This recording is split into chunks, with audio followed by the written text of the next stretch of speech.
Roger Federer. Photo, Marianne Bevis.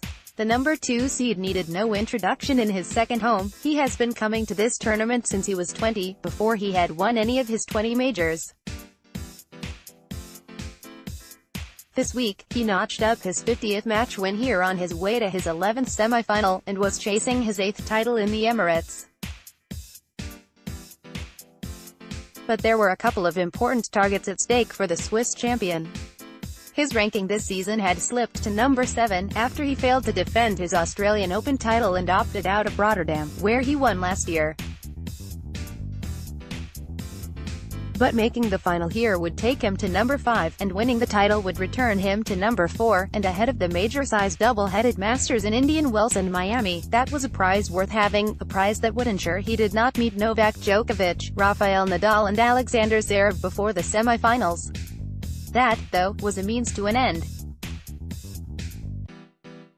The immediate priority was a particular milestone that has remained elusive rather longer than expected after Federer reached title no's 96 and 97 back-to-back a year ago in Australia and Rotterdam.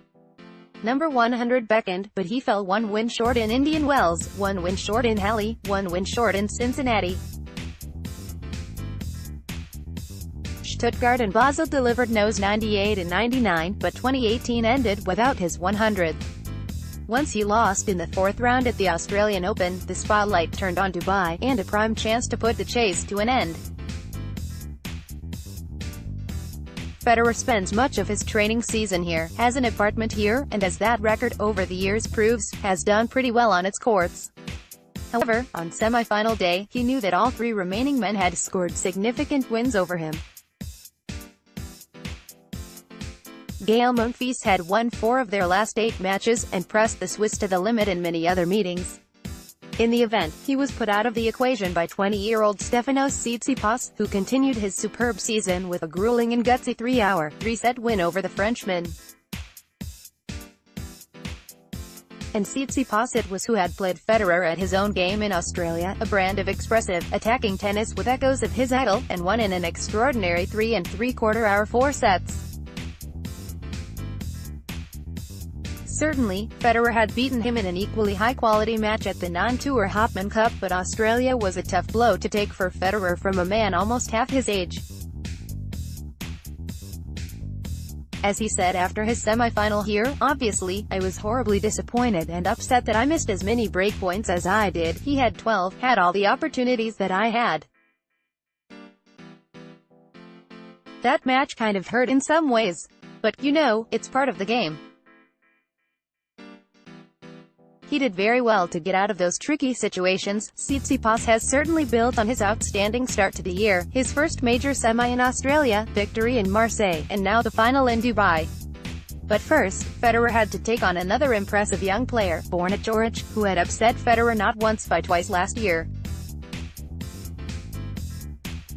The first occasion was on Federer's home turf, the grass of Halle, a tournament that Federer has dominated even more than Dubai, and the young Croat won in 3 sets in the final. Coric then won in easier style in Shanghai. And in their only other meeting, also last year, he won the first set in the semis of Indian Wells in another long battle. Federer went on to lose the title to Juan Martín del Potro in a 3rd-set tie-break. So there was history, and some pride to be recouped over the 22-year-old who came here at a career-high number 12 and with 2 titles from 5 finals to his name.